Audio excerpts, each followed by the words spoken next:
Bác cái có thì cái hạt nó không được nữa. đây thì cô này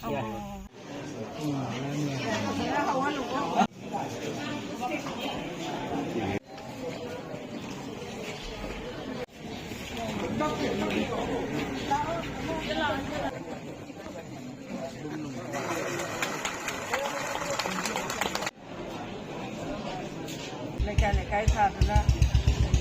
cái thà cái nó ba là cái mà thà là tao cũng cái đấy là cái gì ta mình sẽ tao là cái ba cái tôi này ăn ra cái nga sinh thà là cái sen thuốc lấy là cái nga organic oil và hạt dầu đó và nga mày ăn mà cái phăng ra đó rồi cái gì cái nuôi cha câu ba để cái xây rau ba cái đó cái function này em là để luồng ba càng đi nga lối năm mặc dầu bên này nga si am được sudah cả này ba để cái mà pan để cái sempu salak ba sini thì cái sự cố nào cũng không để được mà sai hay gì được hà mà am mặc dầu bên này là sao lấy na thì na mà am là bên này cái nó sẽ phải yok ra cái thì cái hà này đấy sau cái room chỉ sẽ na cái group tàu cái yok ra cái mà nó cái nó đi function là làm là phá ra